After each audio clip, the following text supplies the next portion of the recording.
बिस्मिल्लाहिर्रहमानिर्रहीम। अस्सलाम वालेकुम फ्रेंड्स, मैं हूँ रायता होम कुज़ीन में आपको वेलकम करती हूँ। अगर आपके पास भी ईरानी तंदूर है या ओवन की ट्रे जो है इस तरह जल चुकी है और आपको इसको साफ़ करना मुश्किल लग रहा है, आज के बाद आपको इसको साफ़ करना मुश्किल नहीं लगेगा। बहुत इजी मेथड आप लोगों के साथ शेयर किया जाएगा। मैंने ईरानी तंदूर में कीमे वाले नान बनाए और नान जब बनाए हैं बहुत ज़्यादा माशाल्लाह नान थे, तो इस तरह मेरा ईरानी तंदूर जो है जल गया। अगर आप भी जानना चाहते हैं कि इसको मैंने किस तरह साफ़ किया है तो वीडियो को स्किप किए बगैर एंड तक देखिएगा।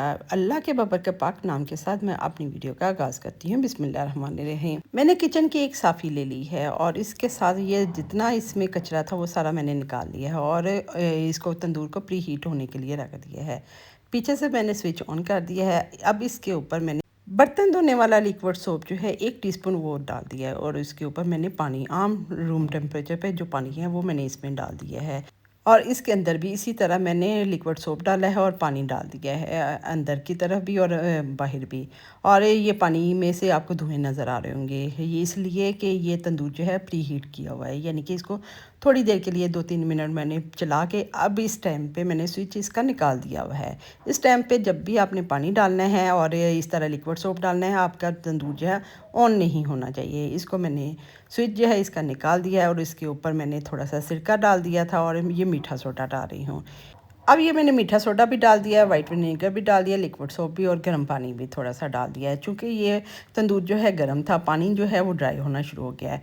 थोड़ा थोड़ा पानी मैं ऊपर डालती जा रही हूँ, बहुत ज़्यादा पानी नहीं डालना ताकि इसके अंदर ना चला जाए। और ये इस तरह आपने ये जो बर्तन धोने वाला स्पंज है उसकी मदद से आपने इस तरह ये सारा लिक्विड जो है बनाया था, मीठा सोडा, सिरका और लिक्विड सोप और पानी सारे को मिक्स करना है और इस पे लेप करके इसको आधा घंटा के लिए आपने छोड़ देना है। अंदर की तरफ भी लगा देना है और जो ऊपर है इस तरह भी आपने लगा के आधा घंटा छोड़ देना है।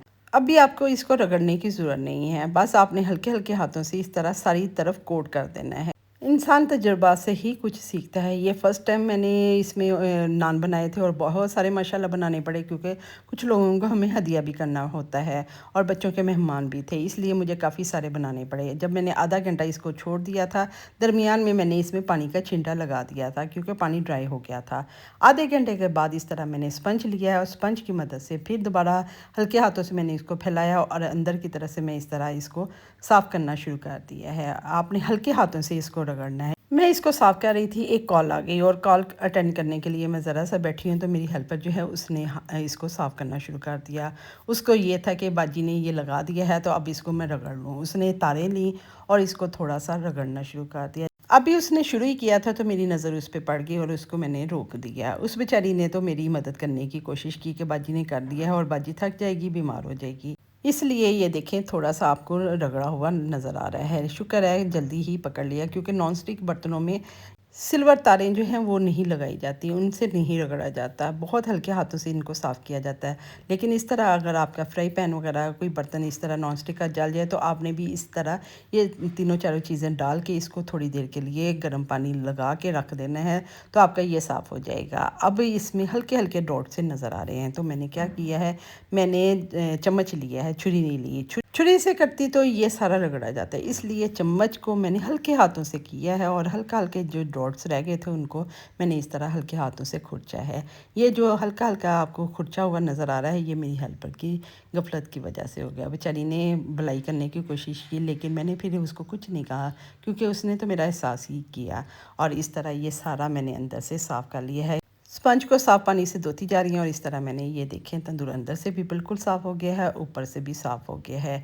अब आपने इसको रखना कैसे है वो भी मैं आगे जाके आपको बताती हूँ। नेक्स्ट टाइम इंशाल्लाह मैं इसको बताऊँगी कि इसको आपने यूज़ कैसे करना है। ये देख रहे हैं अभी मेरे हाथ में सिल्वर तारे हैं, ये अंदर की तरफ ये जो शीशे के साथ साथ है वहाँ हल्के हाथों से मैं निकाल रही हूँ ताकि सारी मैल जो है वो निकल जाए, लेकिन बहुत हल्के हाथों से। इस तरह की चीज़ें जो हैं अपनी मेड वगैरह से साफ़ ना करवाया करें। अगर आपको भी चाहिए कि आपकी चीज़ें जो हैं देर पा रहें, इस तरह आप इनको एहतियात से रखेंगे तो आप सालों साल इनको यूज़ कर सकेंगे। नेक्स्ट टाइम मैं आपको बताऊंगी कि इसको आपने किस एहतियात के साथ यूज़ करना है तो ये जलेगा नहीं। पहले भी मैंने उसी तरह यूज़ करना था लेकिन देर हो चुकी थी, बच्चों के मेहमान आ चुके थे, इसलिए मैं उसको उस तरीके से यूज़ ना कर सकी और जिसकी वजह से ये मेरे साथ प्रॉब्लम हुआ। मेहनत तो मुझे करनी पड़ी, लेकिन मेरे लिए ये भी अच्छा हो गया है कि अगर ये मेरे साथ हुआ है और मैंने घर में ही पड़ी हुई चीज़ों से इसको साफ़ किया है। इसको बाज़ार के महँगे क्लीनर के साथ साफ़ करने का नहीं मैंने बताया। आप भी घर में पड़ी हुई चीज़ों से इसको साफ़ कर सकते हैं। अब आप भी इसको एहतियात से रख सकते हैं। जब ये ड्राई होना शुरू हो गया है तो मैंने इसमें कुकिंग ऑयल के चंद ड्रॉप्स डाल दिए हैं। आप कुकिंग ऑयल के डाल दें या सरसों के ऑयल के चंद ड्रॉप्स डाल के इसके ऊपर टिश्यू पेपर के साथ इस तरह इसको कोट करके रखना है। इस तरह आपकी ये चीज़ें जो हैं सालों साल ख़राब नहीं होंगी। उम्मीद करती हूँ तंदूर को साफ़ करने का ये आइडिया आपको पसंद आया होगा। पसंद आए तो मुझे फ़ीडबैक दीजिएगा। मज़ीद इस तरह के टिप्स, आइडिया और रेसिपीज़ के लिए राजदा होम कुज़ीन चैनल को लाइक करें, शेयर करें, सब्सक्राइब करें, बेल आइकन को प्रेस करें। अल्लाह हाफ़िज़।